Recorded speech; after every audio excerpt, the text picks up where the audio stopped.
Do you know what the public doesn't know about Chicago? Half the city exists below street level.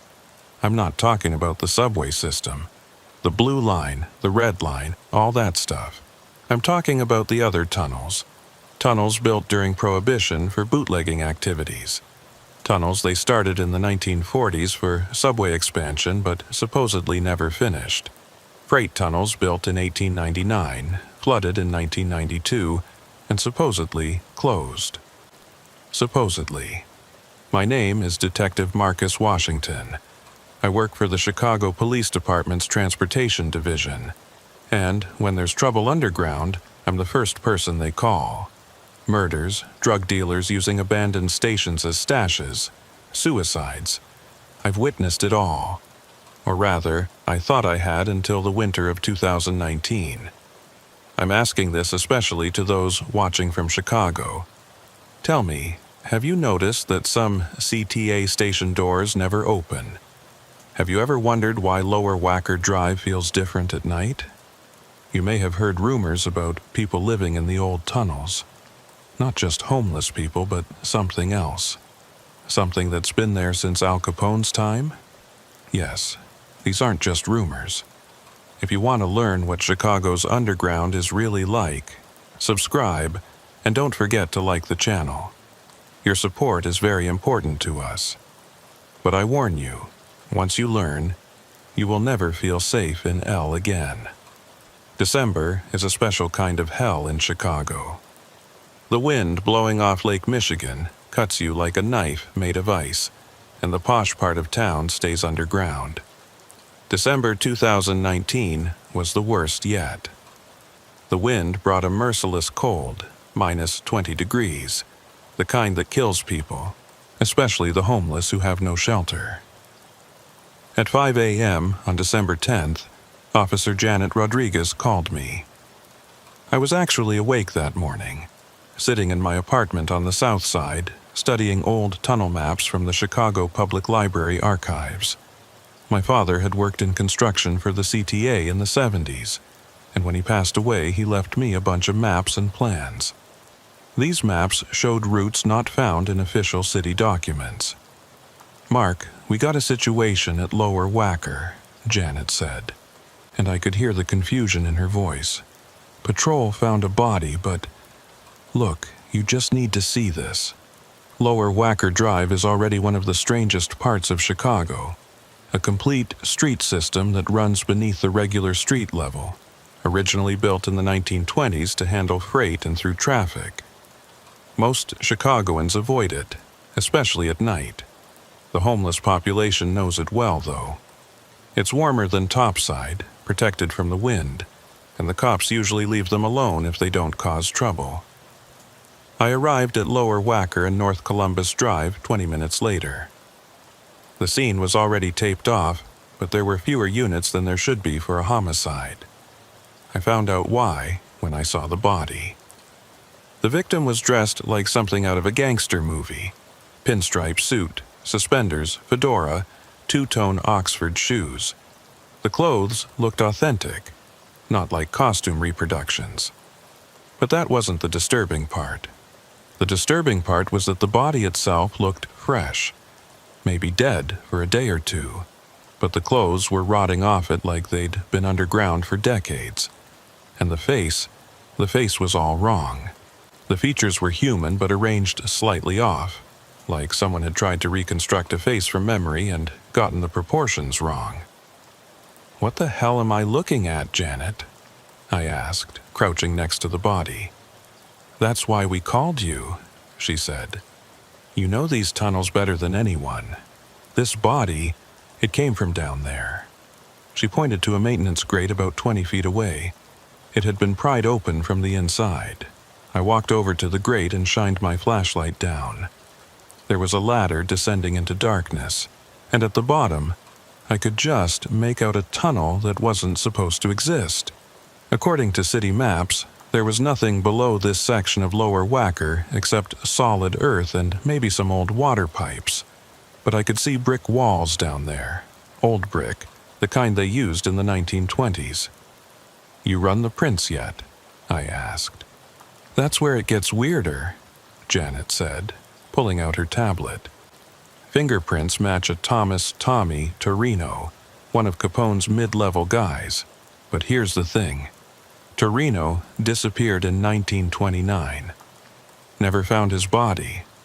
Assumed he got whacked and dumped in the lake. That's impossible. This body's fresh. I know what I'm seeing, Mark, and I know what the prints say. You explain it. I couldn't explain it. But I'd been working the underground long enough to know that Chicago's tunnel system held secrets that went back a lot further than most people realized. During Prohibition, Capone and other bootleggers had built an extensive network of tunnels to move alcohol and hide from the feds. Most of those tunnels were supposedly sealed when Prohibition ended. Supposedly. I'm going down, I said, heading back to the grate. Like hell you are, Janet protested.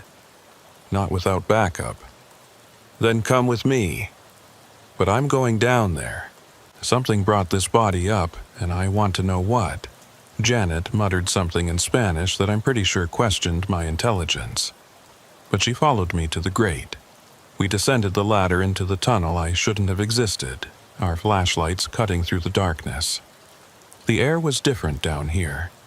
Warmer than it should be, with a strange smell like ozone and something organic, like mushrooms growing in the dark. The tunnel was definitely from the Prohibition era. The brickwork was distinctive, and there were old light fixtures on the walls, though the bulbs had long since broken. But someone had been down here recently.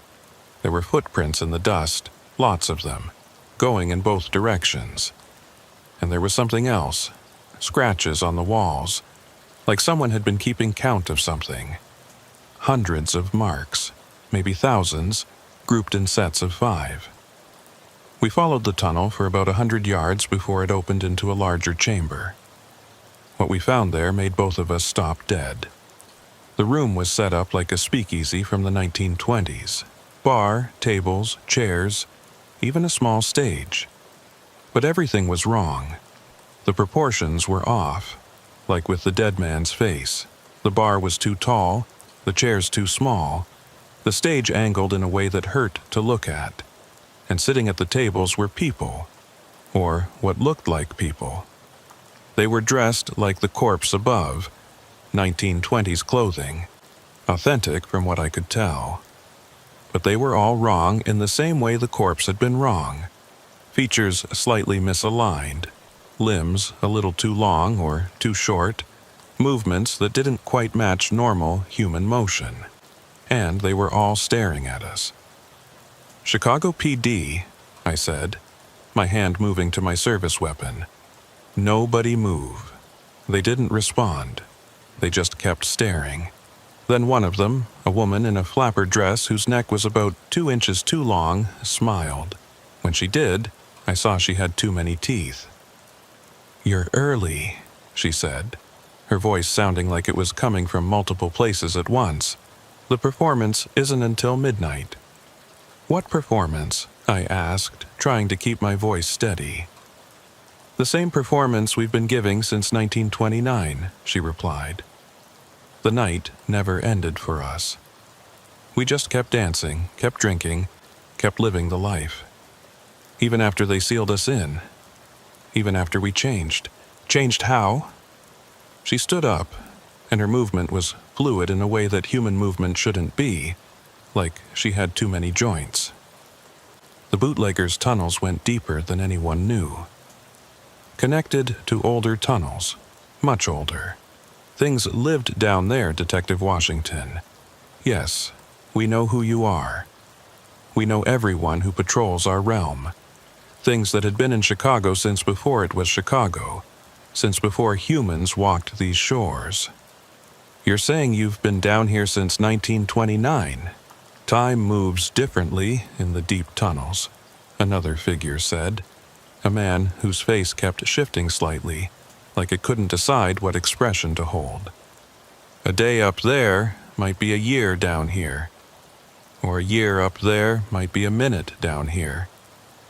We've been dancing the same dance, drinking the same drinks, living the same night for 90 years, or 900, or 9 minutes. Hard to tell anymore. Janet grabbed my arm. Mark, we need to leave. Now. But I couldn't move. Something about the room, about these people who weren't quite people, held me in place. I'd been investigating Chicago's tunnels for nearly 2 decades, had always known there were mysteries down here, but this was beyond anything I'd imagined. Why did Tommy Torino come up? I asked. Why now? The woman in the flapper dress laughed. A sound like breaking glass played backwards. Tommy wanted to see the sun again. We told him it was a bad idea. Told him he'd changed too much, that the upper world wouldn't accept him anymore. But he insisted.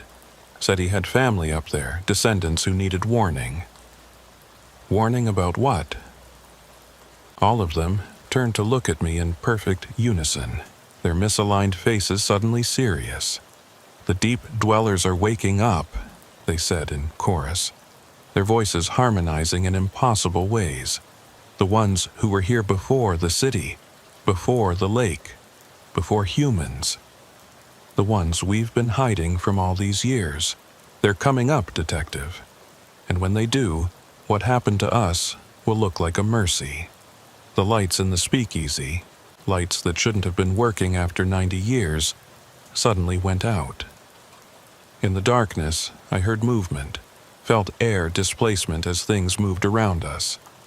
Janet's flashlight beam swung wildly, catching glimpses of figures that weren't quite human anymore, transforming into something even further from humanity. "Run," Janet whispered, and we did. We scrambled back through the tunnel, up the ladder, into the relatively normal insanity of Lower Wacker Drive. As soon as we were up, I slammed the grate shut and called for a welding team to seal it immediately. Janet and I stood there in the frigid December air, breathing heavily, trying to process what we'd just seen. "We have to report this," Janet said. "Report what? That there are people from 1929 living in tunnels that don't officially exist, transformed by something that predates human civilization. They'll think we're crazy. Then what do we do?" I looked at the welded grate, then at the body of Tommy Torino, which the coroner's team was loading into their van. We investigate. Quietly. We find out what these deep dwellers are, and we figure out how to stop them from coming up. But even as I said it, I knew we were in over our heads. Chicago's underground had always been mysterious, but this was something else. This was ancient, alien, and it had been living beneath our feet the entire time. And now, according to the things that used to be human in that impossible speakeasy, it was waking up. The next morning, I went to the Chicago Public Library and pulled every record I could find about the tunnel systems. Official maps, unofficial maps, construction records, newspaper articles about tunnel collapses and sealed passages. And in a newspaper from 1871, the year of the Great Chicago Fire, I found something that made my blood run cold. An article about workers digging the foundations for the new city, the one that would be built on top of the ashes. They'd found tunnels, the article said, ancient tunnels that predated any known settlement in the area. Tunnels with symbols that hurt to look at, with dimensions that didn't make sense. The workers had sealed them, the article said. Sealed them and built the new Chicago on top. But seals can break, and according to the things living in the Prohibition tunnels, they were breaking now. I looked out the library window at the Chicago skyline, at all those people going about their lives, taking the subway, walking through the pedway, never knowing what was underneath them. Never knowing that the city they knew was just a thin layer of civilization spread over something much older and much worse. And somewhere down there, in tunnels that weren't on any map, things that had been human once were dancing their eternal dance, hiding from something even worse than what they'd become. The investigation was just beginning, but I already knew this was going to be the case that defined my career. Or ended it. Because once you know what's really under Chicago, once you've seen the underground people and heard their warnings, you can never really come back up. Part of you stays down there in the dark, waiting for whatever's coming next. The Chicago Transit Authority has a problem it doesn't like to talk about. Every winter, thousands of homeless people take shelter in the subway system. The CTA officially discourages this, posts signs, has security sweep the trains at end-of-line stops. But when it's -20 outside, they tend to look the other way. Better to have people sleeping on the red line than frozen to death on lower Wacker. I knew most of the regular tunnel dwellers by name. After 19 years of working transit, you develop relationships with the people who live in your beat. They're witnesses to things the regular citizens never see, and if you treat them with respect, they'll tell you things. Important things. Sometimes life-saving things. 3 days after Janet and I found that impossible speakeasy, I went looking for Moses. That wasn't his real name, nobody knew his real name, but he'd been living in the tunnels since the 1980s. Vietnam vet, maybe, though he never talked about it. He had a gift for navigating the underground. Knew passages that weren't on any map, could tell you which abandoned stations were safe and which ones you should never, ever enter. I found him at his usual spot, a maintenance alcove near the closed Wilson station. The old Wilson stop had been abandoned when they built the new one, but the platform was still there, hidden behind a false wall. Moses had turned it into a surprisingly comfortable living space. Sleeping bag, camp stove, stacks of books he'd rescued from dumpsters. He was reading by candlelight when I arrived, didn't even look up when I approached. "Detective Washington," he said, still focused on his book. "You've been to the old Speaks, haven't you? I can smell it on you, that ozone smell. Once it gets on you, it never really comes off." I sat down next to him, pulling out a thermos of coffee I'd brought. Real coffee, not the instant crap, with cream and sugar the way he liked it. Moses accepted it with a nod of thanks. "You know about the people down there?" I asked. "The dancers?" "Yeah, I know about them. Everyone who's been down here long enough knows. We have an understanding. We don't go below the second sublevel. They don't come up to our tunnels. Been that way since before I got here. They said something about deep dwellers. Said they were waking up." Moses finally looked at me, and there was real fear in his eyes. I'd seen this man face down crack dealers and violent psychotics without flinching, but this had him scared. "You need to leave this alone, Marcus," he said, using my first name for the first time in all the years I'd known him. "Some things are better left buried. Can't do that, Moses. People are going to get hurt." He sighed, took a long sip of coffee, and seemed to come to a decision. "You know about the Great Chicago Fire? 1871? Of course. You know what they built the new city on top of? The debris from the fire. They raised the street level rather than clear it all. That's the story they tell. But it ain't the whole truth." Moses pulled out an old notebook, its pages yellowed and water-stained. "I've been collecting stories for 40 years. From other tunnel folk, from old-timers who remembered what their grandparents told them. The fire was just an excuse. They raised the street level to bury something, to put another layer between us and what was down there." He opened the notebook, showing me pages covered in drawings and cramped handwriting. Maps of tunnel systems that couldn't possibly exist. Drawings of things that hurt to look at. Symbols that seemed to move when you weren't looking directly at them. Before Chicago was Chicago, before the Potawatomi, before anyone, there was something else here. Something that came from the lake, or maybe from deeper than the lake. It built things down there, structures that don't follow human logic. The indigenous peoples knew to avoid this place, called it cursed ground. But then the Europeans came, and they didn't listen. Moses, this sounds like crazy? Yeah, I know how it sounds. But you've seen the dancers. You know there's truth in crazy sometimes. He flipped to another page. The thing is, those structures, they're not dead. They're dormant. Like they're waiting for something. And every now and then someone digs too deep or builds in the wrong place, and they wake up a little bit. Like in 1929? Exactly like 1929. Capone's boys were expanding their tunnel network, broke through into something older. The story was that it was a gas leak that killed them, but it wasn't gas. It was exposure to whatever's down there. Changes you. Makes you something between human and something else. The dancers, they're the lucky ones. They kept enough of themselves to maintain some kind of existence. Others weren't so fortunate. How many others? Moses shrugged. Hundreds? Thousands? Every time the city expands the subway system, they break through into old spaces. Sometimes workers disappear. Sometimes they come back changed. CTA covers it up, says it's accidents, gas leaks, cave-ins. But we know better.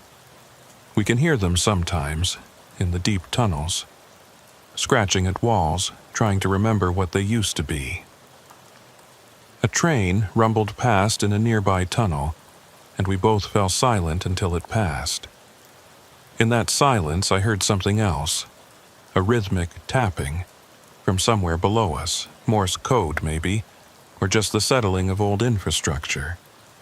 But Moses heard it too, and his face went pale. "They're getting bolder," he whispered. "Used to be they'd only tap at night. Now they're doing it during the day too. Who's they? The changed ones. The ones who went too deep and came back wrong. They're trying to communicate, but they don't remember how language works anymore. They just tap, hoping someone will understand." I pulled out my phone and started recording. "Moses, I need you to tell me everything. Every story, every sighting, every strange thing you've heard about in the last 40 years. He laughed, but there was no humor in it. "That'd take weeks, detective, but I'll tell you the important part. About 6 months ago, something changed. The tapping got more organized. The changed ones started moving in groups instead of alone. And new tunnels started appearing, tunnels that weren't there before, that shouldn't be possible. New tunnels. Yeah. You know how I know every passage down here? Well, I don't anymore. There are connections now that didn't exist last year. Passages that lead to places that ain't quite here. You go down them, you might come out somewhere else in the city, or somewhen else. Time doesn't work right in those tunnels. Have you been in them? Once. Followed a passage near the old Washington station. Should have led to the Blue Line tunnel. Instead, I came out in what looked like Chicago but wasn't. The buildings were wrong, the sky was the wrong color, and the people..." He shuddered. The people weren't people. They looked like people from a distance, but up close, they were like those dancers you saw. Features all wrong. Movements too fluid. And they all turned to look at me at the exact same time, like they were controlled by one mind. What did you do? Ran like hell back the way I came.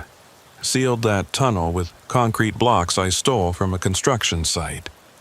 But there are others, more every week. It's like something's trying to connect our Chicago with another Chicago, one where things went different, where whatever's in the deep won.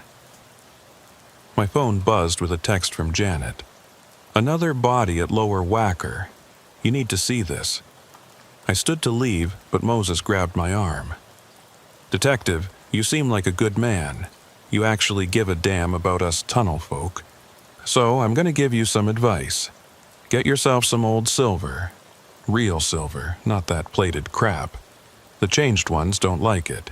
And if you have to go into the deep tunnels, never go alone, never go without telling someone exactly where you're going, and never, ever follow the music." What music? You'll know it when you hear it. Jazz from the 20s, but played wrong. Like the instruments are made of things that shouldn't exist. That's how they lure people down. Promise of a party that never ends. Drinks that never run out. Dancing until the end of time. But once you join that party, you can't leave. You become part of it. Forever. I thanked Moses and headed back to Lower Wacker. The body Janet had called about was in the same spot as Tommy Torino, but this one was different. It was wearing modern clothes, a North Face jacket, Nike shoes, clothes that couldn't be more than a year or two old, but the body itself was mummified, like it had been dead for decades. ID? I asked Janet. Kevin Chadwick, age 23. Get this, he was reported missing yesterday. His roommate said he went to explore some abandoned tunnels for his Urban Exploration YouTube channel. Posted his last video 6 hours ago. That's impossible. This body's been dead for years. I know, but watch this. Janet pulled out her phone and showed me a YouTube video. It was Kevin Chadwick, clearly alive, exploring what looked like a maintenance tunnel. The timestamp showed it was us, uploaded 6 hours ago, just like she said.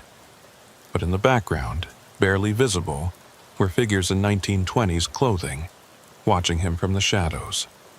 There's more, Janet said, fast-forwarding the video. Listen to this. Kevin's voice came through the phone speaker. Guys, I found something incredible down here. There's music coming from deeper in the tunnel. Sounds like jazz. I'm going to check it out. The video continued as he went deeper, the jazz music getting louder. But Janet was right. It was wrong. The instruments sounded off, like they were being played in frequencies that human ears weren't meant to hear. And then the video cut to black. When it came back, Kevin was at the party. The same speakeasy Janet and I had found, but now it was full of people. Hundreds of them, all dancing, all wrong in that same unsettling way. This is amazing, Kevin said to the camera. It's like stepping back in time. These people say they've been having this party since 1929. They invited me to join them. How cool is that? The last frame of the video showed Kevin accepting a drink from the woman in the flapper dress I'd seen before. Then nothing. So he went to the party 6 hours ago, I said slowly. But his body shows he's been dead for decades. Time moves differently in the deep tunnels, Janet quoted. That's what they told you, right? I looked at the mummified corpse that had been a living person yesterday, at least in our timeline. We need to close those tunnels, all of them. Can't, Janet said. I already tried to get authorization. The city says we don't have evidence of a crime.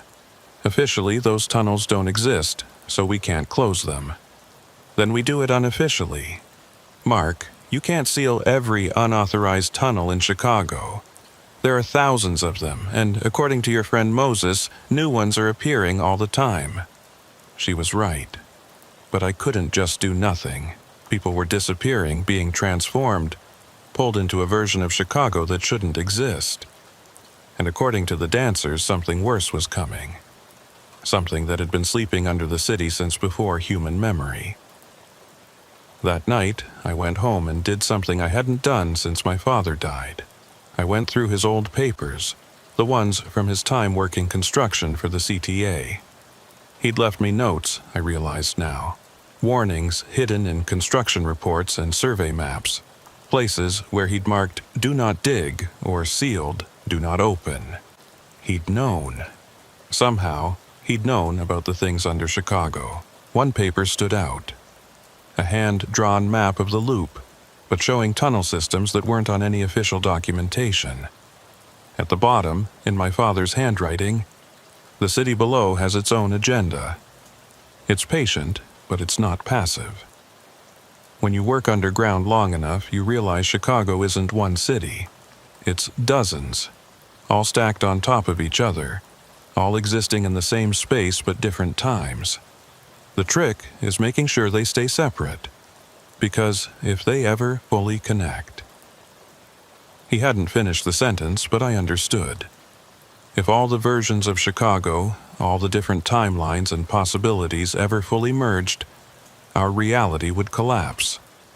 Or worse, be overwritten by something else. My phone rang. It was Moses. "Detective," he said, and his voice was shaking. "Something's happening.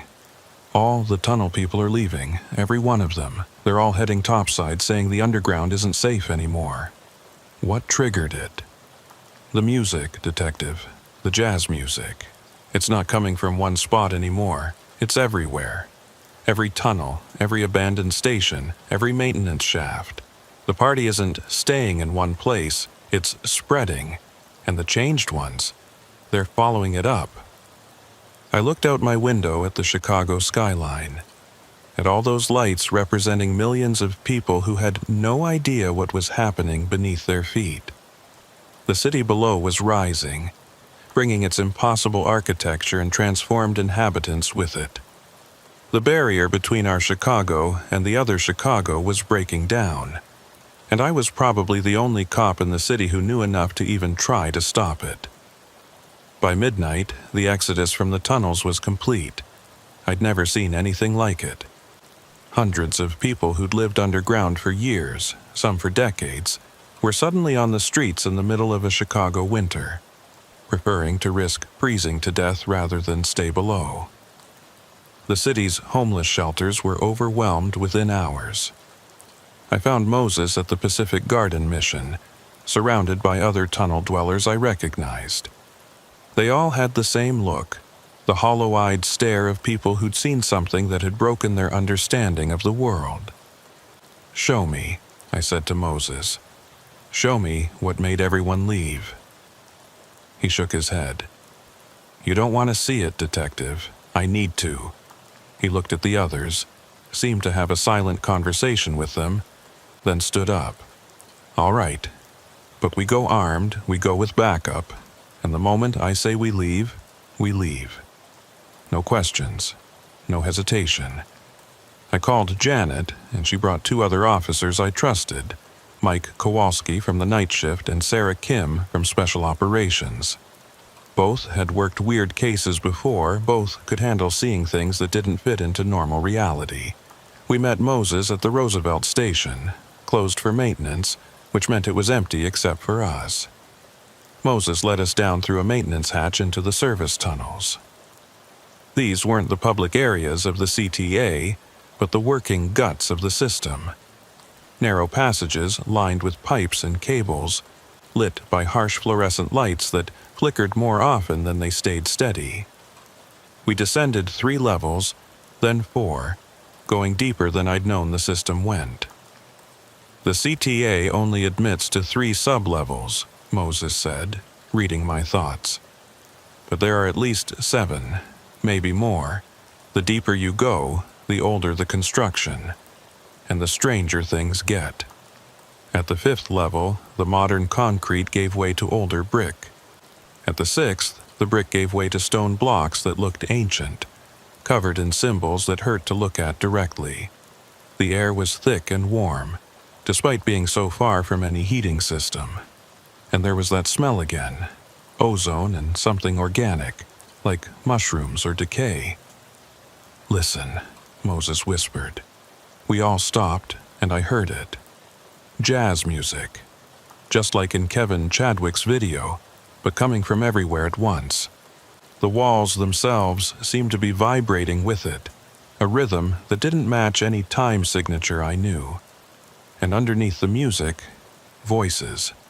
Hundreds of them, maybe thousands, all talking and laughing and singing along to songs that had been popular almost a century ago. "It's not just from the speakeasy anymore," Moses explained. "It's like the party has infected the tunnels themselves. Every abandoned space, every sealed chamber, every forgotten maintenance room. They're all hosting the same party now, all at the same time." We continued deeper, and that's when I saw them. The walls were changing. Not all at once, but in flickers, like reality was stuttering. One moment it was a normal tunnel wall, the next it was decorated with Art Deco designs that shouldn't exist, then back to normal. The fluorescent lights would flicker and become gas lamps, then electric bulbs from the 1920s, then back to fluorescent. The merge, Moses said. The different Chicagos are bleeding into each other. We turned a corner and found ourselves in an impossible space. It was simultaneously a modern CTA maintenance tunnel and a 1920s speakeasy and something older, something that predated human architecture. The walls shifted between concrete, brick, and something that looked organic, like it had been grown rather than built. People moved through the space, but they existed in different time periods simultaneously. I saw a CTA maintenance worker from 2019 walk past a flapper from 1929, neither acknowledging the other. Jesus Christ, Mike muttered, raising his weapon instinctively. Don't, Moses warned. Don't interact with anything. We're observers here, nothing more. The moment we engage, we become part of it. But it was too late. Sarah had seen something, someone she recognized. Dad? She said, stepping forward. An older Korean man in a 1950s suit turned to look at her. He had Sarah's eyes, her nose, but he was clearly from a different era. Sarah? He said, his voice carrying across the decades. Is that you? But you're not born yet. How can you be here? Sarah, don't, I warned. But she was already moving toward him. The moment she touched him, everything went wrong. The stuttering between realities became a full seizure. The walls shifted rapidly between states. Modern, 1920s, ancient, alien. The people in the space all turned to look at us. Hundreds of faces from different time periods all focusing on us with the same expression of hungry curiosity. Run, Moses shouted. We grabbed Sarah, who seemed dazed, and ran back the way we came. But the tunnels were changing around us. Passages that had been straight were now curved. Doors that had been on the left were now on the right. The jazz music got louder, more insistent, and I could feel it trying to get into my head, trying to make me want to stop running and join the eternal party. Behind us, I could hear them following. Not running, but walking in that terribly wrong way the dancers moved, like they had too many joints or not enough. And they were singing, all in perfect harmony, despite being from different time periods. Come back, the party's just begun, dance with us, until the rising sun. But the sun never rises in the underground, where the lost souls dance and are never found. We burst through a door and found ourselves not in the maintenance tunnel we'd entered from, but in an active CTA station. Except it was wrong. The signs were in English, but the letters were arranged in ways that didn't make sense. The people waiting for trains looked normal from a distance, but up close, their faces were like the dancers. Features slightly off, expressions that didn't quite work. This isn't our Chicago, Janet whispered. No, Moses agreed. We've slipped sideways. We're in one of the other Chicagos now. A train pulled into the station, but it wasn't a modern CTA train. It was older, Art Deco in design, but also somehow newer, made of materials that didn't look quite right. The doors opened, and the conductor leaned out. He had a human body, but his head was something else, something with too many eyes and not enough face. All aboard for the loop, it said in a voice like grinding metal. Next stop, 1871. Change for connections to 1929, 1968, and 2045. 2045? Sarah said, still dazed. But that hasn't happened yet. All times exist simultaneously in the deep city, Moses explained. Past, present, future. They're all happening at once down here. That's what the merge means. All the possible Chicagos, all the different timelines, all trying to exist in the same space. We backed away from the train, but more of the changed ones were coming from the tunnels behind us. We were trapped between the impossible train and the pursuing dancers. That's when I remembered what Moses had told me about silver. I pulled out my father's old pocket watch, real silver, a family heirloom. I held it up, and the changed ones recoiled, their wrong faces contorting in pain or fear. "Everyone, show them something silver!" I shouted. Janet had a silver cross necklace. Mike had silver cufflinks he'd worn to court that morning and forgotten to change. Sarah, still dazed, pulled out a silver ring. Moses produced a handful of old silver dollars he apparently carried for just this purpose. The changed ones backed away, creating a path. We ran through it, Moses leading us through a door marked "Authorized Personnel Only" that definitely hadn't been there before. We found ourselves in a narrow service tunnel, but this one felt right. Modern concrete, normal fluorescent lights, no jazz music. "Keep moving," Moses said. "We're not safe yet." We climbed service ladders, ran through maintenance tunnels, always going up, always toward the surface. Behind us, I could hear the city changing, reality restructuring itself. The merge was spreading, and I didn't know how to stop it. We finally emerged through a maintenance hatch onto State Street, right in the heart of the loop. It was 3 a.m., the streets mostly empty except for a few late-night workers and early morning delivery trucks. Everything looked normal, but I knew it was an illusion. Below us, Chicago was at war with itself, different versions of the city trying to overwrite each other. "We need to warn people," Sarah said, finally coming out of her daze. "We need to evacuate the city." "And tell them what?" Janet asked. "That Chicago is built on top of multiple versions of itself that are now merging. That there are people from 1929 living in tunnels that exist outside of time. They'll think we're insane. She was right. But we had to do something. The merge was spreading, and eventually it would reach the surface. When it did, our Chicago might not be the version that survived." "My father knew about this," I said, pulling out my phone to photograph the notebook Moses still carried. "He left warnings. There must be others who know, others who've been preparing for this." Moses nodded. "There's a network.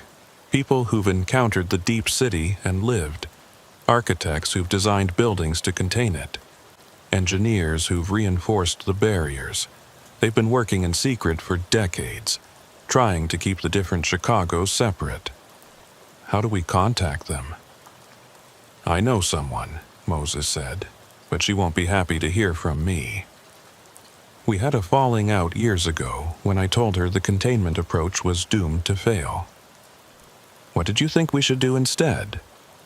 Moses looked at the street beneath our feet, as if he could see through to the chaos below. "Integration. Accept that Chicago is multiple cities occupying the same space.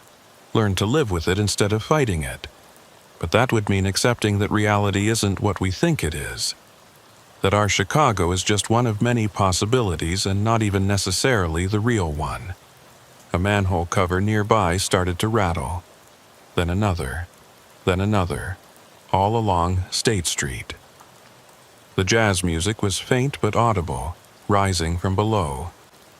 The merge was coming to the surface. "We need to move," I said. "Moses, take us to your contact, now." As we headed toward Moses' van, I looked back at the rattling manhole covers. Steam was rising from them, but it was wrong-colored steam. Sometimes purple, sometimes green, sometimes colors that didn't have names. The streetlights flickered, cycling through different eras of illumination. Gas, early electric, modern LED, and something else that cast shadows in too many directions. The merge was accelerating. Chicago was becoming all its possibilities at once. And somewhere below, in the deepest tunnels, something ancient was stirring, drawn by the chaos, ready to reclaim the city it had ruled before humans ever arrived. "Detective Washington," Sarah said, and her voice was strange. I looked at her and saw that her eyes had changed. One was still brown, normal, but the other was the milky white of someone who'd been dead for days. "I can see both Chicagos now, the one where we survived this, and the one where we don't. Want to know which one is more likely?" I didn't answer. I was afraid I already knew. Moses' contact lived in a penthouse overlooking Millennium Park. Dr. Elizabeth Crane was an architect who designed half the skyscrapers in the Loop, but what the public didn't know was that she'd designed them specifically to act as anchors, keeping our reality stable against the pressure from below. She answered the door at 4 a.m. like she'd been expecting us, dressed in an expensive suit despite the hour. "Moses," she said coldly, "I told you 20 years ago that your integration theory would doom us all. And now look what's happening." "Good to see you too, Liz," Moses replied. "Can we come in before the street merges with 1893 and we all die of cholera?" She let us in, and I was immediately struck by her apartment. Every surface was covered with maps of Chicago, modern maps, historical maps, theoretical maps showing configurations that never existed. The walls were lined with silver, actual silver panels that must have cost a fortune. And in the center of the living room was a scale model of the city that showed not just the surface, but all the layers below, all the different Chicagos stacked on top of each other like a deadly wedding cake. "Officer Washington," she said, studying me. "Your father was Marcus Washington Sr., correct? He was one of us. He helped seal 17 breach points during his time with the CTA." "He never told me," I said. "Of course not. The first rule of containing the deep city is that knowledge of it spreads its influence. The more people who know, the weaker the barriers become." She glared at Moses, which is why revealing it to the entire homeless population was catastrophically stupid. They had a right to know what they were living above. Moses shot back. "Enough," I interrupted. "How do we stop the merge?" Dr. Crane walked to her model, pointing to spots that were glowing red. "We can't stop it. It's already too far along. The barriers have been weakening for years. Every time the city digs a new tunnel, builds a new foundation, they risk breaking through. We've been patching the breaks, reinforcing the weak points, but it's like trying to hold back the lake with tissue paper." "So what do we do?" Janet asked. "We choose," Dr. Crane said simply. "The merge is going to happen. Multiple versions of Chicago are going to try to exist in the same space. We can't stop that, but we might be able to influence which version becomes dominant." "How?" She pulled out a set of blueprints that looked impossibly complex, showing systems that definitely weren't part of any official city infrastructure. In 1909, Daniel Burnham created the plan of Chicago, redesigning the city's layout. What people don't know is that he created two plans: the public one and a secret one designed to lock our reality in place. He embedded a pattern in the city's design: the grid system, the diagonal streets, the placement of parks and monuments. It's all a massive, metaphysical anchor. "But it's failing," Moses said, "because the city has grown beyond Burnham's plan. The suburbs, the expansions, they've disrupted the pattern. But there's a way to reactivate it, to strengthen it. It requires a sacrifice, though." "What kind of sacrifice?" I asked, though I was afraid I already knew. "Someone has to go down to the deepest point, to the original breach, and manually reset the anchor. They'll be at the confluence of all the different Chicagos, experiencing all of them simultaneously. The human mind can't survive that, but their sacrifice will lock one version in place, hopefully ours." "I'll do it," I said immediately. "No," Sarah interrupted. Her eye, the dead one, was seeing something we couldn't. "It has to be me." I'm already partially merged. I can see both sides. I can navigate the confluence without losing myself completely. Sarah, no, detective. In the Chicago where we win, I'm the one who goes down. I've seen it. In every timeline where someone else tries, we fail. The wrong Chicago becomes dominant. One where the things from the lake rule, where humans are just cattle for beings we can't comprehend. Before we could stop her, Sarah pulled out her service weapon and aimed it at the model city. Tell me how to get to the original breach, or I destroy your anchor model and we all take our chances with chaos. Dr. Crane looked genuinely shocked. You wouldn't. I'm already dead in one timeline, Sarah said. I've got nothing to lose. Dr. Crane reluctantly pulled out another map, this one showing tunnels that predated human settlement. The original breach is below the Art Institute. When they built it for the 1893 World's Fair, they unknowingly built it directly over the weakest point between realities. The things from the lake had a temple there, thousands of years ago. The basement levels connect to it if you know the right passages. Sarah lowered her weapon. Then that's where I'm going. I'm coming with you, I said. We all are, Janet added, and Mike and Moses nodded agreement. Dr. Crane shook her head. The more people who go down, the more unstable it becomes. 2 maximum, and they need to carry these. She pulled out 2 items that looked like silver tuning forks, but with symbols etched into them that hurt to look at. Strike these at the center of the original breach. The frequency will reset the anchor, but you'll have maybe 30 seconds before the confluence tears you apart. Sarah took one of the tuning forks. I took the other. The rest of you need to evacuate the loop, Dr. Crane said. When the anchor resets, there's going to be a reality wave. Anyone caught in it might get shifted into a different Chicago permanently. We left Moses, Janet, and Mike to coordinate evacuations, using a gas leak story to clear the area around the Art Institute. Sarah and I descended into the basement of the museum just as dawn was breaking. The contrast was surreal. Above us, priceless works of art celebrating human creativity.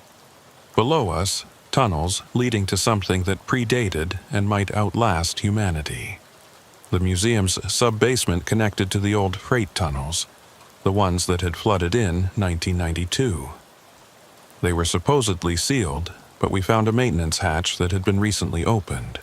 The metal was twisted like something had forced its way through from below.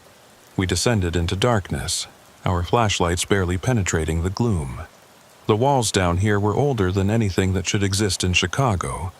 Massive stone blocks covered in symbols that seemed to writhe when you looked at them directly.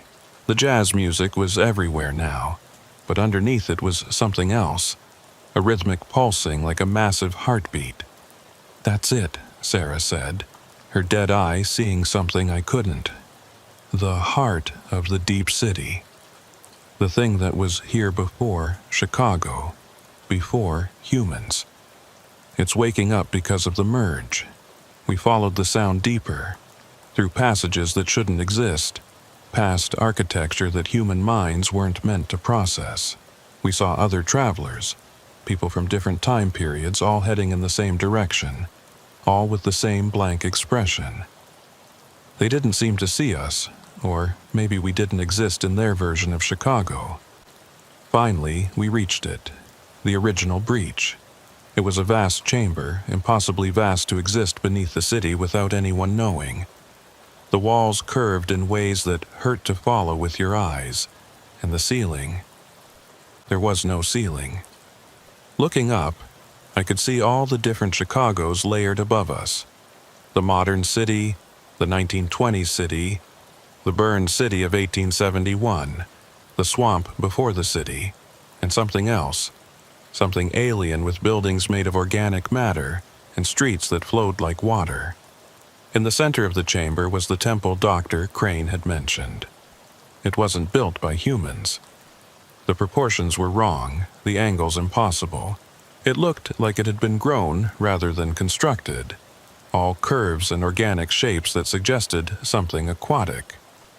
And at its heart was a pool of water that reflected not the chamber we were in, but somewhere else entirely. Through it, I could see things moving, vast things that lived in the deep waters of Lake Michigan, or perhaps in a Lake Michigan that existed in a different reality. "The tuning forks," Sarah said. "We need to strike them at the same time, right at the edge of the pool." We approached the temple, but the closer we got, the more reality began to break down. I could see multiple versions of myself, one in my police uniform, one in 1920s clothing, one in furs like the indigenous peoples who'd lived here before European settlement, and one that wasn't quite human anymore, that had been changed by exposure to whatever was in that pool. "On 3, Sarah said, raising her tuning fork. "Wait," I said. "Sarah, what happens to you?" "Your eye, the merge, I die," she said simply. "In every timeline where we succeed, I die. But everyone else lives. Chicago survives. Maybe not unchanged, but it survives. There has to be another way. There isn't. I've seen them all. This is the only path where humanity keeps Chicago." She smiled sadly. "Tell my family I died in the line of duty.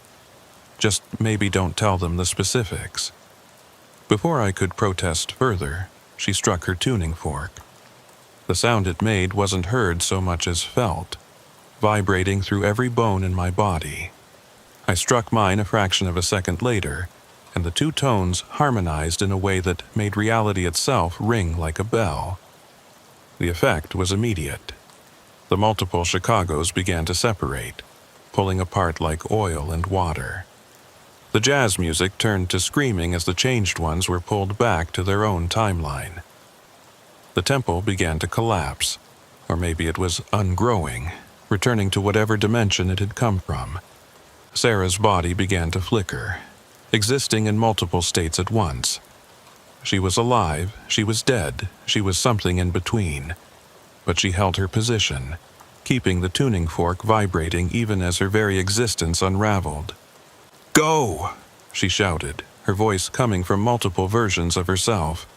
"Get out before the separation completes." I ran. I'm not proud of it, but I ran.